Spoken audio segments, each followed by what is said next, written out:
Good morning, everybody. You could still say good morning in Berlin. I think you are almost preparing for lunch in Kiev. Yes, we want to talk about the very exciting, I would say, decision of President Zelensky and the National Security Service as the basis to shut down 3 TV channels, which are, and nobody would claim they are not, are very pro-Russian and are part of the big hybrid war machine, which, by the way, is not only working in Ukraine, but is working in Europe and the United States also. I want to present our speakers this morning. I will start with Galina Petrenko. She belongs to the Holos fraction. I want to also say hello to Andriy Ozachuk. He's working for an NGO, Detector Media. No, it's different. It's different. I'm from the Holos, from the Parliament, and Halina from Detector Media. Oh, already badly prepared. Okay. Excuse me, please, ladies and gentlemen. Okay, Andriy. So, the other way around, okay? And then I think this guy, I won't make mistakes, is Jean-Pierre Fröhlich. He's the special envoy for Ukraine and head of the Ukraine task force at the German Foreign Office. And I tell you, his heart is really with your country. I can tell you that, very engaged. This debate this morning is a number 1 in a row of debates and meetings we will have probably at least until summer offline, which is called Ukraine in Europe. It is a program which the Center for Liberal Modernity will, for the next 2 years, have with the idea that Rada MPs and German and European MPs and public get connected, that we learn about each other, that we get and remain interest in each other and debate common interests, of course. The Foreign Ministry is making it possible that we can go for this program, and maybe for one or the other, I have to explain what liberal modernity means. It's a pretty difficult term to start with. Well, it's the idea that all our countries and societies have to modernize, but not in an authoritarian way, but in a liberal way. And China, I think, is at the moment the big challenge, trying to modernize the country in a authoritarian, almost totalitarian way, and we want to keep our freedom. And with this, we are in the midst of our topic talking about freedom, which means the freedom of speech and the freedom of information.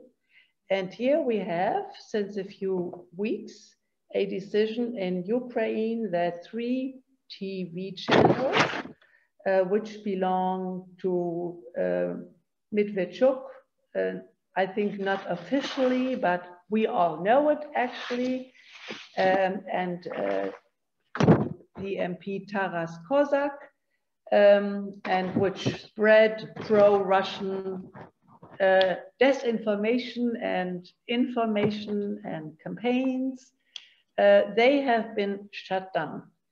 And maybe, and I will tell you to start with that in Germany, we were all pretty upset about that decision. And like always, in an office like ours, we have, I think, 7 or 8 members of Ukrainian origin now. The debate within our office was coming from 2 sides. One said, come on, you guys, you can't just shut down TV channels. And the other said, well, listen to the NGOs, they have different opinion on it. So I think we should start maybe with you, Andriy, because in Parliament, there have been debates about hybrid warfare for a long time already and the role of TVs. in it. So maybe you start and give us your view on what has happened and why this decision, and maybe why now. Okay, thank you very much for, in fact, inviting me to this panel and giving a chance to express my opinion and mostly, I think, the party Holos, which I represent in Ukrainian parliament. We are in opposition to Zelensky, but it does not mean that we are in opposition to any decisions which are in favor of Ukrainian security and which are in line to our integration to NATO and to European Union. So let me start probably with few steps back, because if we want to have a wider picture, we shall remember the history. In fact, the way of Ukraine to European Union was and is extremely challenging and complex. You know all that better than me. We shall not forget how everything was started in 1991, when Soviet Union quite unexpectedly collapsed, and Verkhovna Rada, the building just in my windows, voted for Ukrainian independence, appointed the Ukrainian referendum which confirmed independence, and it was done by Ukrainian communists. I think you probably remember the composition of Ukrainian Rada at that years, and it was paramount majority of Ukrainian communists. So the democratic opposition was relatively big, but still they didn't have the casting vote. So it was something like about 100 or even less Ukrainian Democrats, as we called them at that time. Meaning that under huge external pressure and internal pressure, Ukrainian communists voted, in fact, for a number of decisions which gave the road to independence. Since that time, we had decades of extremely painful transformation. And unfortunately, all that years, Russian Federation and Kremlin had huge influence in Ukraine. They had huge influence in Rada. I think you probably know that till 2013, we had the fraction of communists in Ukrainian Rada. And these guys, they were even wearing the pins of Soviet pins with red flags on their suits. And many of them, in fact, they did not recognize even the fact of existence of Ukraine as a modern European independent state.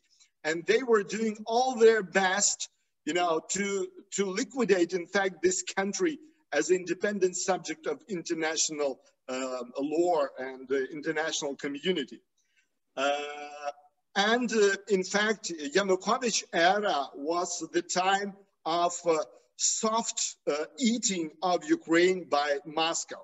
I think all the most bright cases now well known to everyone, when a lot of top officers of Ukrainian government in Yanukovych's time, they were citizens of Russia, like guys who were the head of security service of Ukraine, who were the head of the Ministry of Defense of Ukraine, and so on and so forth. So Russians, they were trying to eat Ukraine softly, controlling the state institutions and controlling economy of Ukraine. You know that oil and gas industry, telecommunications, and others, they were under Russian control, meaning that we were almost eaten by them. But just because of the revolution of dignity, we were able to fight in real terms. The problem of these 7 years, and in fact, the tone of the questions which you ask me is probably lying on the way that Europe, despite a lot of information which you have from Ukraine, despite of a lot of efforts which are giving to support Ukraine, I think you still underestimate what is happening in the east of Ukraine. Ladies and gentlemen, we are at the stage of hot war with Russian Federation. And it is open hot war which Ukrainian politicians, with the help of Germany, France, with the United States, we were able to slow down in 2014, 2015.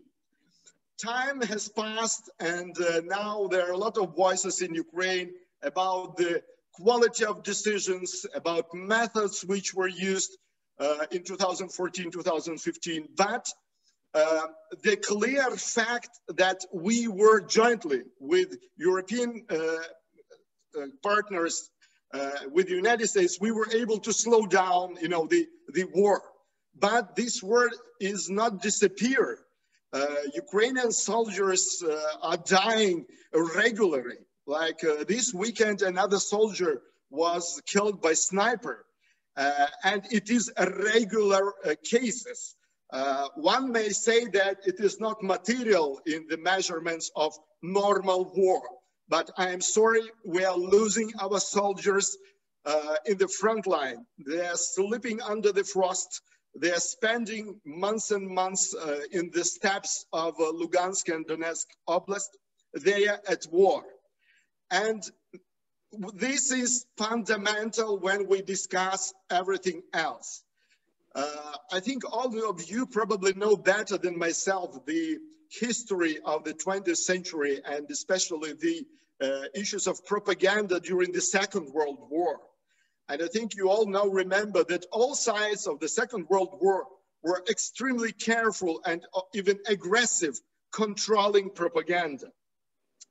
And in 21st century, the methods of informational war just increased, and the tools which Kremlin use is very, let's say, asymmetric, because in many cases, they abuse the liberal democracy in Ukraine, which we have. And I think it is their result of their work when they put the context that, oh, it's an issue that some Ukrainian channels were shut down. And it is their success that we now discuss the issue of closing of Medvedchuk shutdown through the prism of freedom of speech. Ladies and gentlemen, at war, you must follow Geneva Conventions. That's fundamental if you want to follow the international law during the war. Medvedchuk and his party has nothing to do with Ukraine, has nothing to do with Ukrainian independence. These guys, they are promoting Russian agenda, Kremlin agenda on a daily basis. All that happening just because Ukraine is still weak. Institutionally, we are still weak, and it's not a secret to anyone. Yes, in 2014-15, Poroshenko had very difficult choices. I've never been a fan of Poroshenko and his people and his party, but I respect efforts which had been done at that very difficult time. Dear Andriy, the problem is we should have many hours to sit together because it's a very complicated topic with many facets.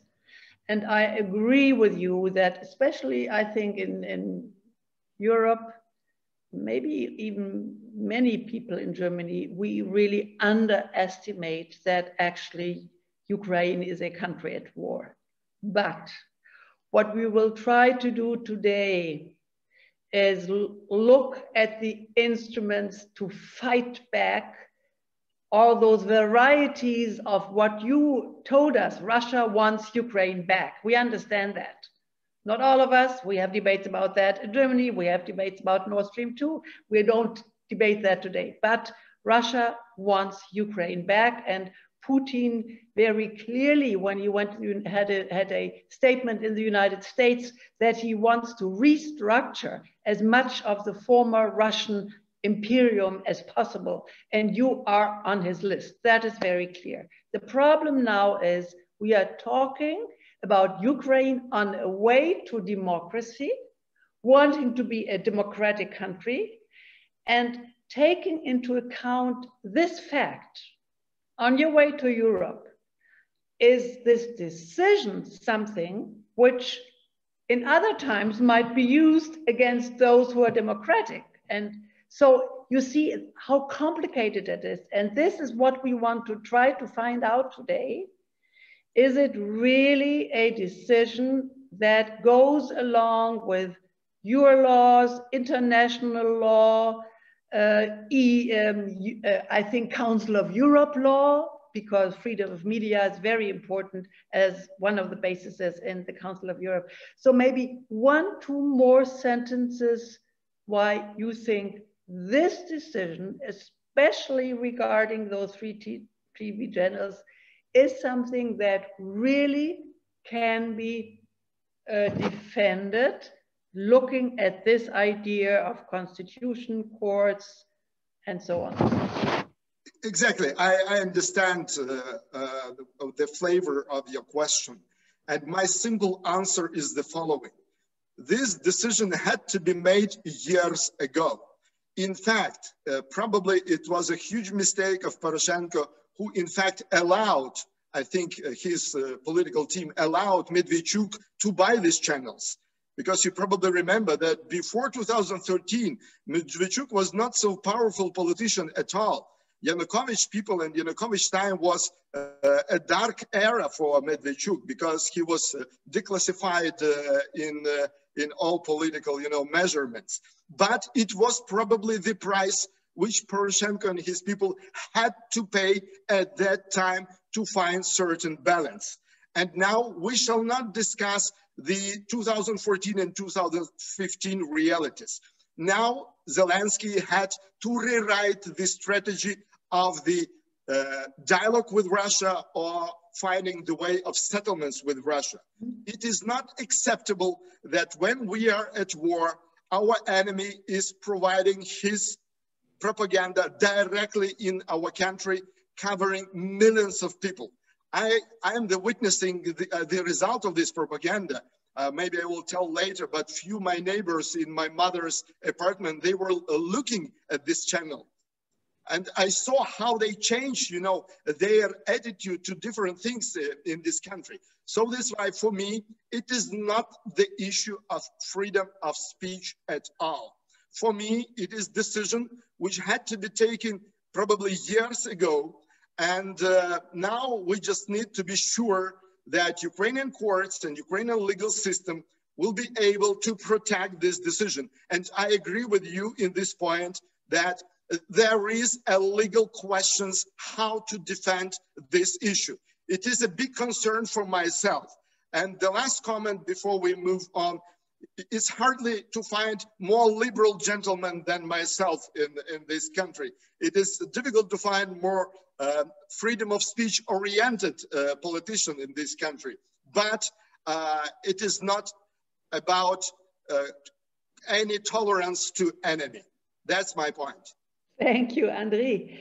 Galina, from what we learned, there is a problem with the laws. Andriy just touched that issue.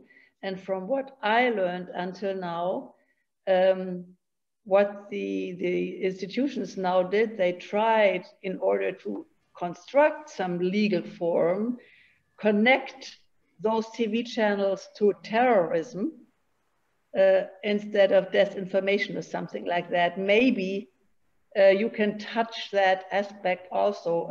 I want to tell you what the perspective, and I think Jean-Pierre will probably then touch that, is careful, you guys. We want you on the right track. So Galina, what is your view on this decision? Are you happy that it finally happened, like Andriy says? Yes, I support these sanctions against these 3 TV channels. At the same time, I'm not so happy because I would rather prefer to have not to be at war, to have more clear legislation and so on. I think that you understand that we banned these TV channels because of terrorism, because we have no legislation how to punish somebody for disinformation. And it's not a very clear issue to develop this legislation because, for example, a year ago, we already had an attempt to develop a draft law on disinformation, and it was strongly criticized inside country, and even it was mentioned 2 weeks ago by the European Parliament in their resolution about Ukrainian reforms. I am a representative of a monitoring organization which monitors content of media outlets. And from point of view of monitoring organization, I can say that these 3 TV channels definitely disseminated disinformation for many years. We documented many examples of this disinformation. For example, they openly denied, they openly refused the annexation of Crimea. They said that war in Donbass was started by Ukraine itself, and the only participant of this war who can stop this war is Ukraine. They stated this points of view. Also, they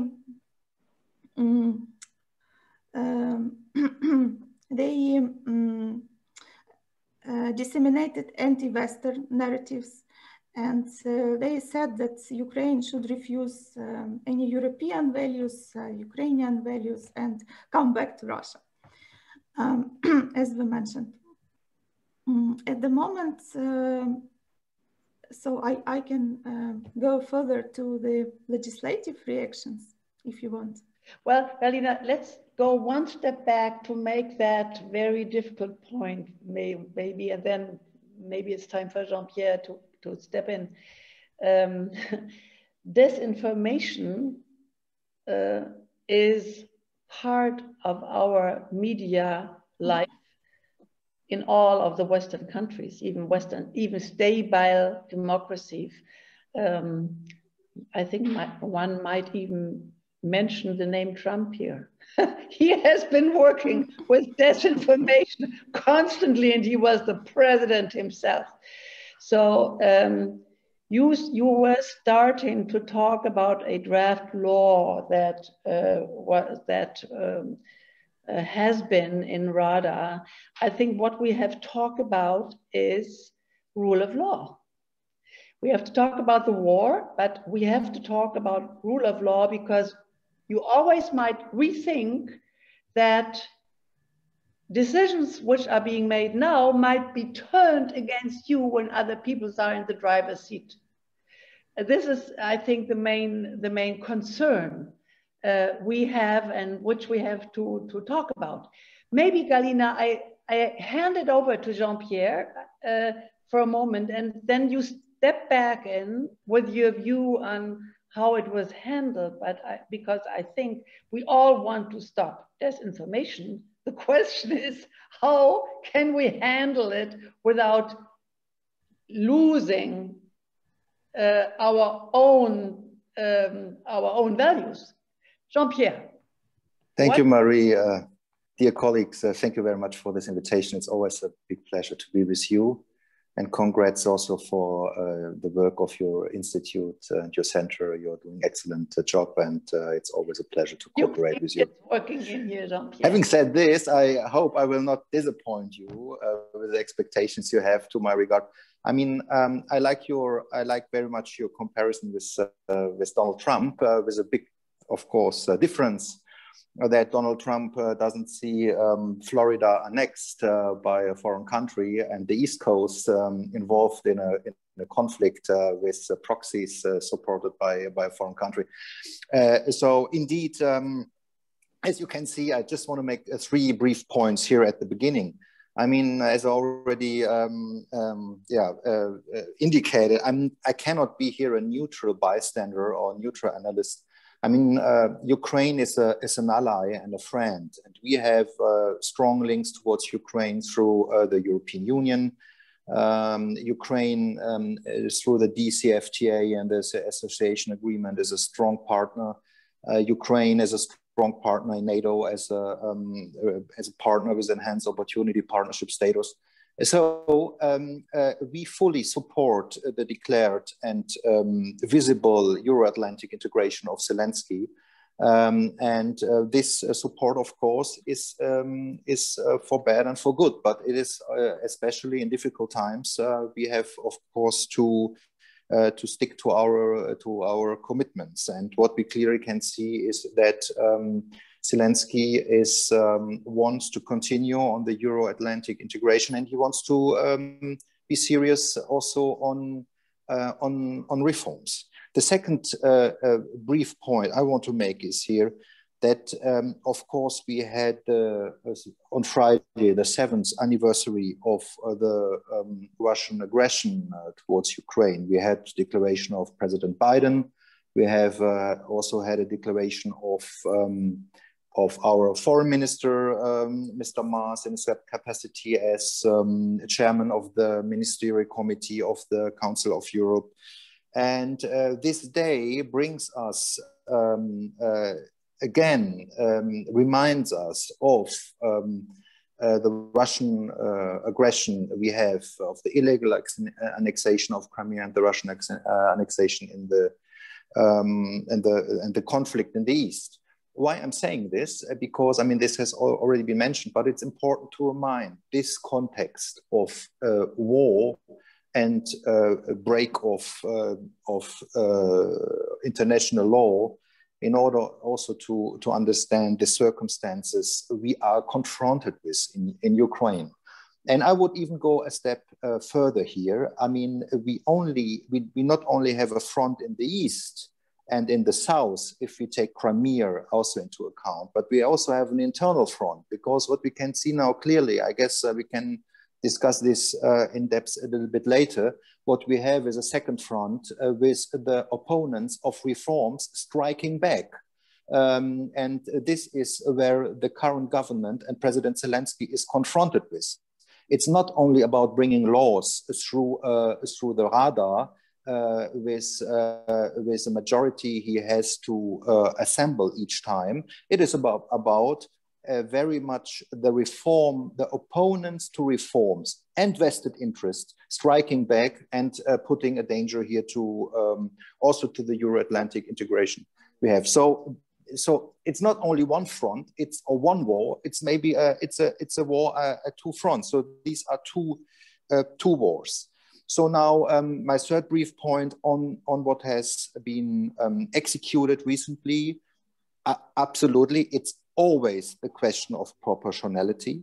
It's always a question of balance of goods and balance of values. And especially when we talk about freedom of speech and freedom of media, we always have, of course, a difficult decision to make and a difficult balance to make. And this concerns every country in the world. And but also we have in different countries, we have different benchmarks here. We have to say this. I mean, because we have different circumstances. What is allowed in the United States concerning freedom of speech and free speech is forbidden in Germany or would not pass in Germany. So we have to take into account also the concrete circumstances to which the things applied. I'm not saying that we should not have a very severe consideration each time we are confronted with these kinds of things. But in our view, what happened here is comprehensible, it's understandable. And I'm happy, very happy and thankful to Lisa that she reminded us what we are confronted about. It is about information, disinformation and propaganda, not only, let's say, spreading Russian values, because I have a problem saying these TV channels, they're about pro-Russia information, because this in itself needs to be concretized. I don't think in itself this is a bad thing, because also, I mean, we don't see the Russian culture or the Russian population as an enemy. To the contrary, we want Russia back in the European family, in the European security architecture. We want them back to stick to the European values and the values of Helsinki. So, but here it's not about some pro-Russian information. It's about lies, it's about propaganda, it's about putting into question the integrity and the sovereignty of the Ukrainian state. And this is why we see here a comprehensive and understandable decision. because there are lots of examples and proofs where we can here see what this has been doing. So I will stop here and maybe come back later to rule of law and to the to the reforms. Thank you. Okay, thank you, Jean. Just for a moment, I'm the moderator, but of course I have been in politics for so many years, and I still am thinking political, of course. Just for the two of you who are now sitting in Kiev, I just want to tell you that this disinformation campaign started in Germany, especially with the war in Ukraine.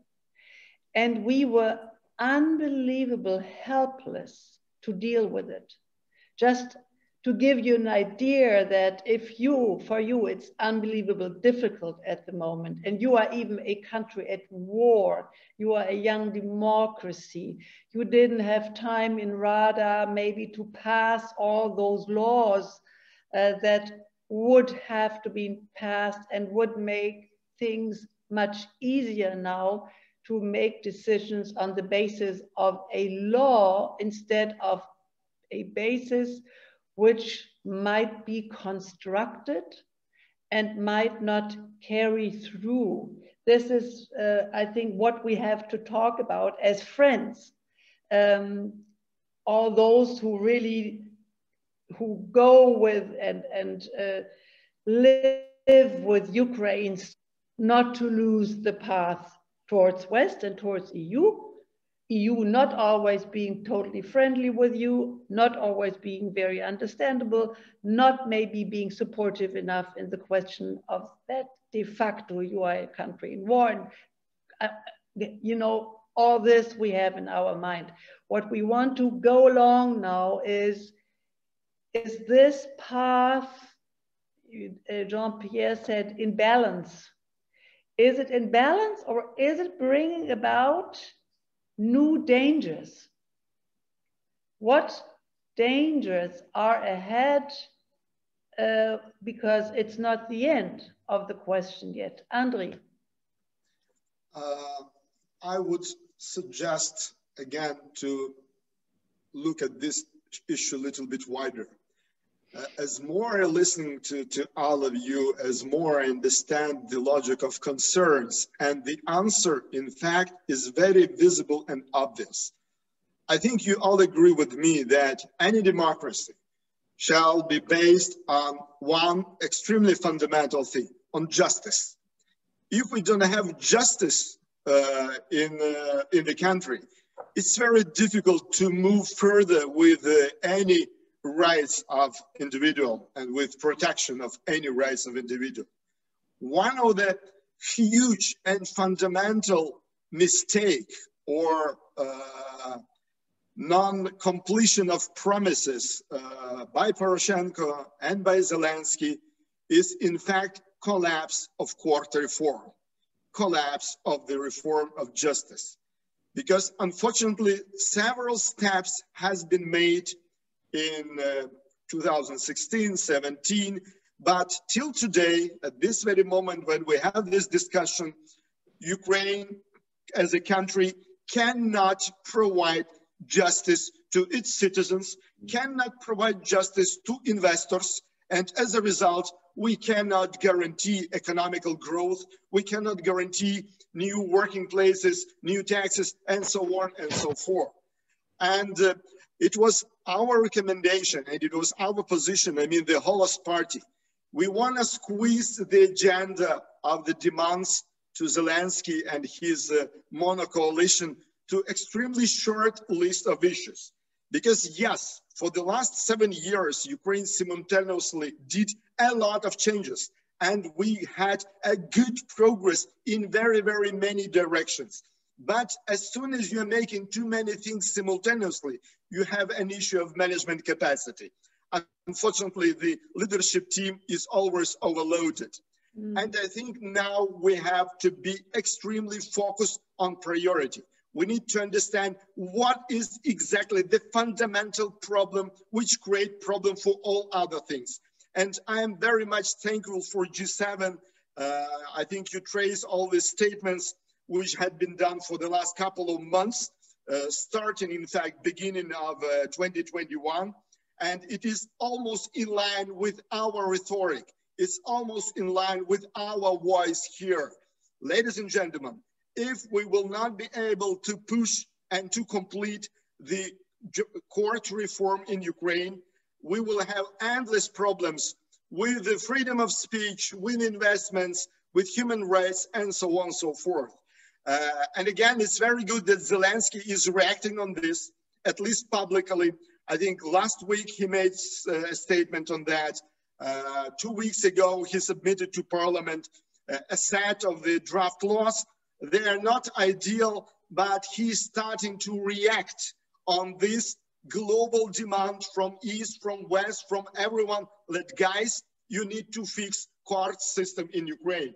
And I think if we all together will push him, and because unfortunately, yes, you are saying that we need to eliminate the chances of dictatorship style of management. But unfortunately, in modern democratic Ukraine, the paramount majority of decision is making not in this building, that's the cabinet of ministers, and not in that building is Verkhovna Rada, but in Bankova Street, in the office of the president of Ukraine. It's not good, it's not bad, it's fact. But it's bad from standards of democratic society, but it's good from the management point of view. We have one window of dialogue. So that's why I think if we all together will continue to push Zelensky and his people, and our demand is very simple. Now we need to reload the system of courts self-governance. So the Supreme Council of Judges shall be reloaded. We need to select good people with participation of international experts. Unfortunately, we do not have much people whom we trust in this country to participate in selection process, but we had good experience before with NABU, with anti-corruption court. Yes, it was not extremely perfect, but one problem of Ukraine that anytime we want 110% KPI achievement. No, I think 85 is also very good. So that's why if we all together will push this issue, topics like we discussed today will be much, much more easier to discuss in future. Thank you, Andrei. Your heart is full of messages, and I like to go along with them. Just a short remark for maybe those people who are listening to us in Ukraine, coming from the West and the G7.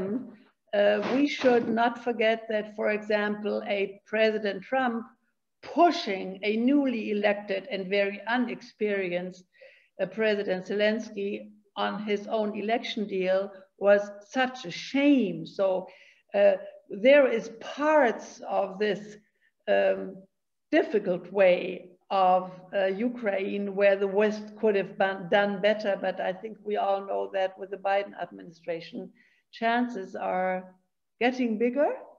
And this is what is very interesting, and Galina, maybe you can say a few words about that. Jean-Pierre just said Zelensky wants to go west. I remember that for a long time, we in the West said, and I think even you in your country, you said, who is he? Where does he want to go? Is he a black box, or do we know what we can expect? Does this decision now mean that he has made a decision, number one? Number two, Andrei mentioned those duties on the top. And he mentioned the court system, of course. What about a public broadcasting system when you have a problem with disinformation? And why didn't that happen? And how do you comment a Mr. Poroshenko who now says, well, look at TV channel Nash. That's not better. Must that be the next TV channel to be closed down? Galina? You know, maybe you will be surprised, but here in Ukraine, we also are discussing the reasons of this decision of President Zelensky. Yes, the decision looks like he changed his direction as a politician. We hope, yes, as many Ukrainian presidents before him, for example, as Kuchma, he at the beginning he tried to be president for both for pro-Russian and pro-Western Ukrainians, and under the pressure of current conditions, under the pressure of Russia itself, he maybe decided to go strictly to the West. We hope. Yes, I agree that the issue with judicial reform, with court reform, is very on the top on our agenda, because nobody trusts courts in Ukraine, and this is why that's why we do not sometimes support some other reforms, because we do not. We cannot rely on the rule of law in many cases. For example, we have a draft law on on Secret Service of Ukraine. And this draft law at the moment proposes to allow Secret Service of Ukraine to ban any media outlets, even without any court decision. This is fully criticized by civil society, by many experts. On the other hand, we have a draft law on media. It's an attempt to describe some opportunities to punish for dissemination, not disinformation, because it's very difficult to describe in the law, but for dissemination, some messages against national security.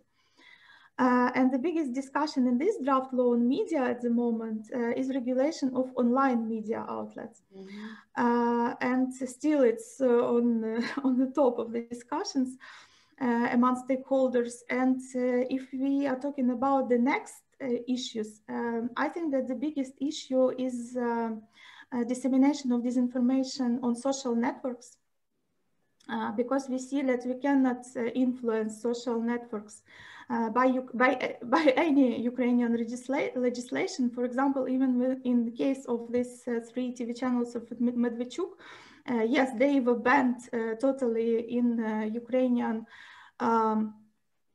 TV space, but our Ministry for Culture and Information Policy contacted YouTube and asked it also to ban these TV channels, and YouTube, of course, ignored this appeal. I think they can't speak Ukrainian. This is also a little problem. Can you imagine them screening all the internet with including the Ukrainian language? You must just think about that. You know? That's a very serious point, by the way. They don't have offices in Ukraine, so they don't have client support in Ukraine. And it's a really big issue for all OTTs working here.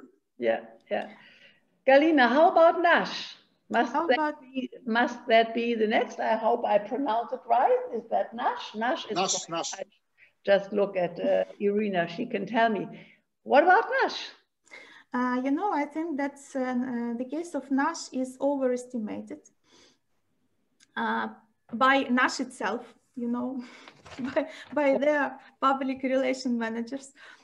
We did a deeper analysis of the audience of Nash TV channel after the sanctions, after the ban of Medvedchuk's TV channels, and we realized that at least half of the audience of Nash TV channel switch on this TV channel not for demonstrating their political views, not in order to support their political views, but just for infotainment. For them, it's you will be surprised, but Nash TV channel for many people, for many of viewers of Nash TV channel is the same TV channel as Прямый, which supports completely different political agenda, pro-Western, strongly pro-Western.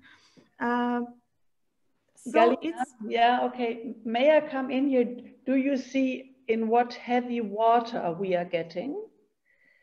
From what I hope, Jean-Pierre, you will come in again. I think the basis for closing down those TV channels now was support of terroristic action. Now you say, well, Nash, look at it, and the viewers, they are not so bad, and some of them are pro-Western, and it's because of...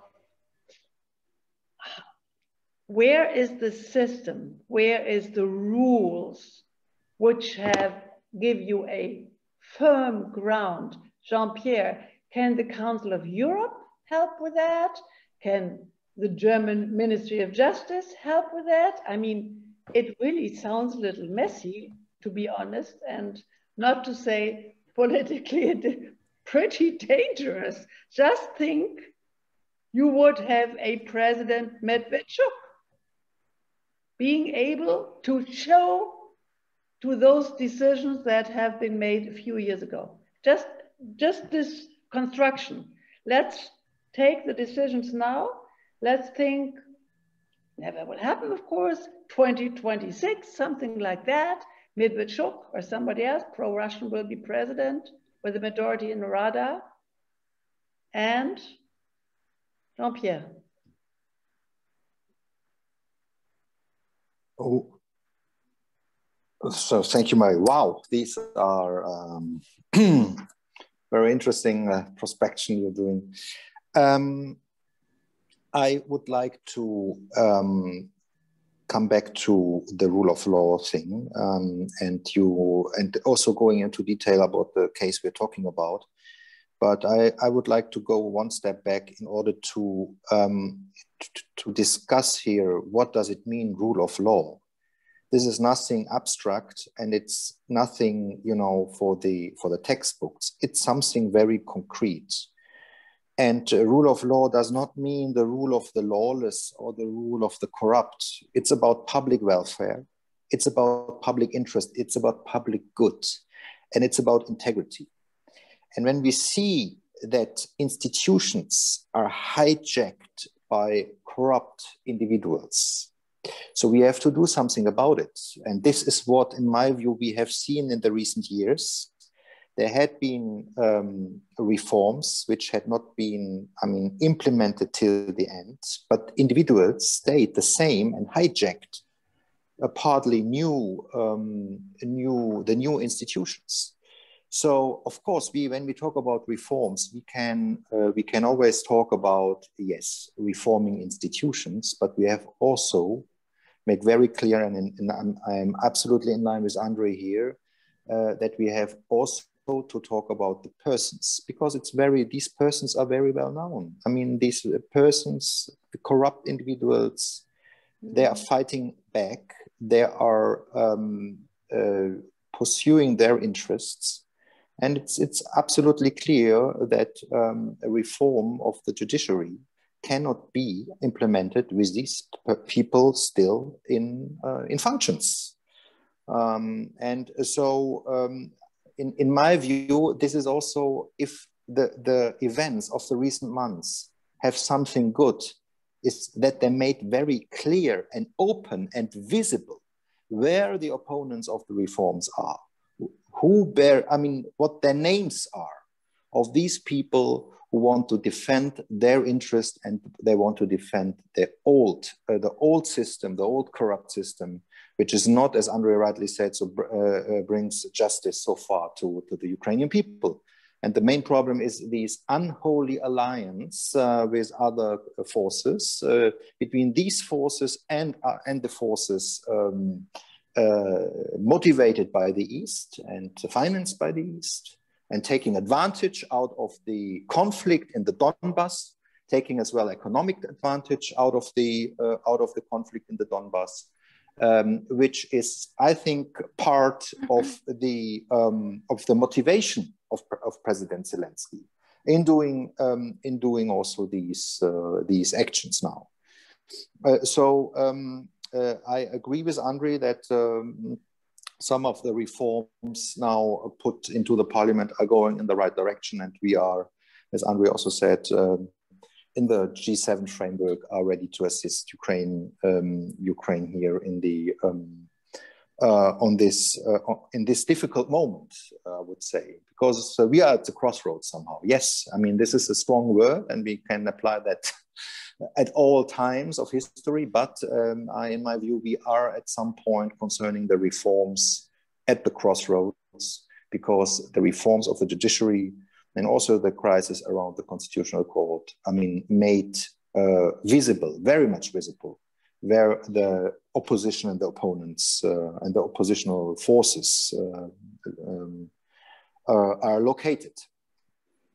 So concerning the current, these decisions we are talking about here, as I already said, we see it is the legal basis they quoted and they used for doing this is, in our view, comprehensible and understandable. As far as I understand, the legal appeal, the way of legal appeal is there and is already used by Mr. Kozak, as far as I understand. So he appealed before the Supreme Court, and that's also, I mean, that's the way how it should go. So this is what I, and also, I mean, in order to go into more detail, because sometimes it is also mentioned that apparently the decision should have come from a court. That's also something I try to look in. And in my view, it's the executive who is doing the decisions, and the courts are, controlling these decisions.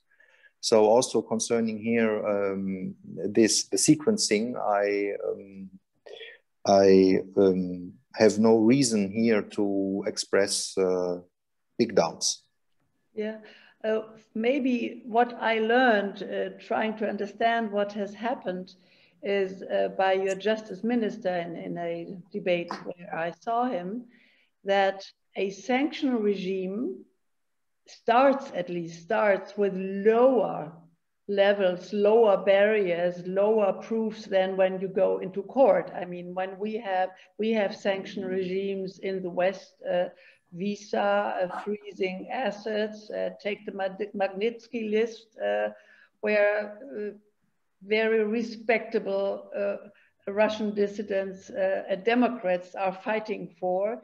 So the sanction regime is something which at least starts with a lower, with a step. The first step can be done on a lower level. The question then, of course, and that's where we always land, and this is so unfortunate because it takes so much time to set up a good system for rule of law and a good justice system, because where do you get all those people from within a few years, you know?